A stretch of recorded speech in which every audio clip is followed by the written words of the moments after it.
नमस्कार। आज हम हिंदी की पाठ्यपुस्तक बसंत भाग 3 से कबीर की साखियाँ नामक कविता के बारे में पढ़ेंगे व समझेंगे।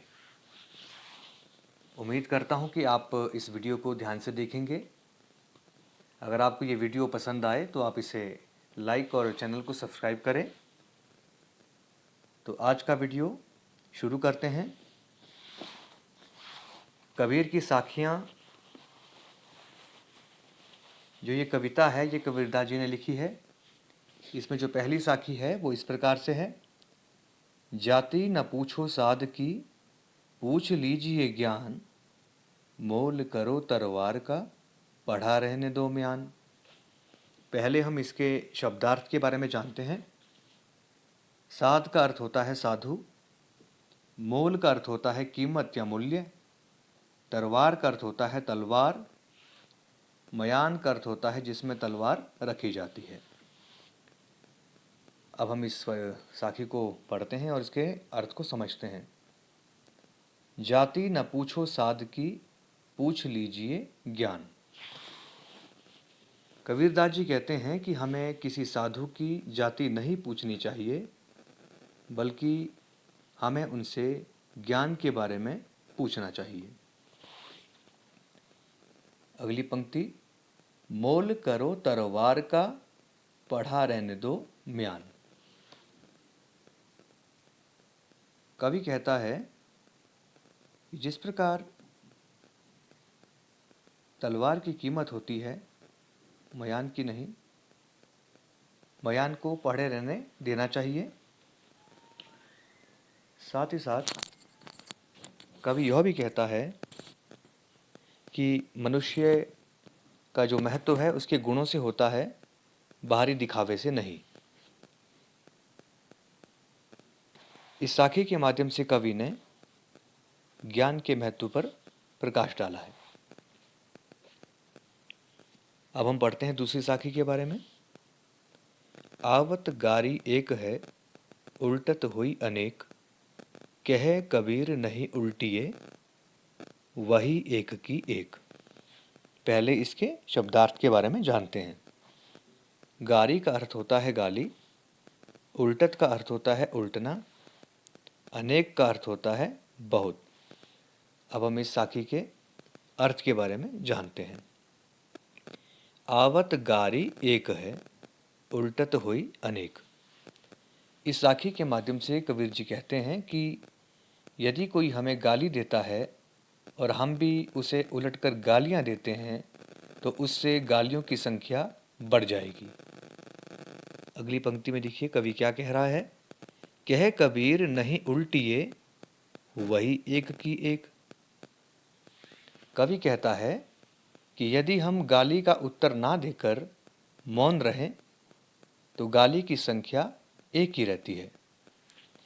हमें बुराई या बुरी बात को बढ़ावा नहीं देना चाहिए। इस साखी के माध्यम से कवि ने बुरी बात ना कहने के बारे में कहा है। अब अगली साखी के बारे में पढ़ते हैं। माला तो कर में फिरे, जिभी फिरे मुख माही। मनुआ तो दहु दिसी फिरे, यह तो सुमिरन नाही। पहले हम इसके शब्दार्थ के बारे में जानते हैं। माला, इसका अर्थ होता है मनकों की माला। कर, इसका अर्थ होता है हाथ। जीभी, इसका अर्थ होता है जीव। मनुआ, इसका अर्थ होता है मन। दहु दिसी फिरे, इसका अर्थ होता है दसों दिशाओं में। सुमिरन, इसका अर्थ होता है स्मरण या याद करना। तो अब हम इस साखी के बारे में जानते हैं और पढ़ते हैं। माला तो कर में फिरे, जिभी फिरे मुख माही। अब इस पंक्ति में कवि कहता है कि माला तो हाथ में फिरती है, अर्थात हाथ से माला के मन के घुमाते हैं और जीभ मुख में घूमती है। मनुआ तो दहु दिसी फिरे, यह तो सुमिरन नाही। इस पंक्ति में कवि कहता है कि जो हमारा मन है वह दसों दिशाओं में घूमता रहता है अर्थात यह मन बहुत चंचल है, इस प्रकार से ईश्वर का स्मरण नहीं किया जाता, यह तो एक प्रकार से दिखावा करने मात्र है। इस साखी में कवि ने ईश्वर भक्ति के नाम पर दिखावे का खंडन किया है।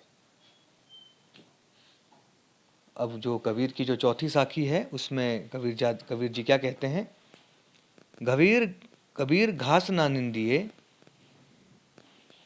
जो पाँव तली होई, उड़ी पड़े जब आँखी में, खरी दुखेली होई।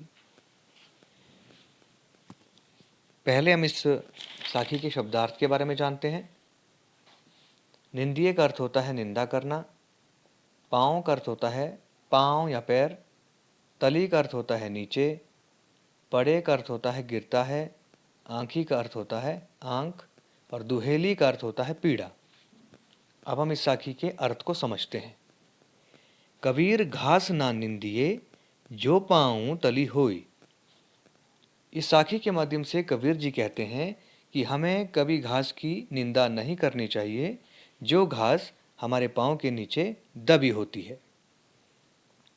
अगली पंक्ति में देखिए कबीर जी क्या कह रहे हैं? उड़ी पड़े जब आँखी में, खरी दुहेली होई। कबीरदास जी इस पंक्ति में कहते हैं कि जब वही घास उड़कर आँख में चली जाती है तो बहुत पीड़ा करती है।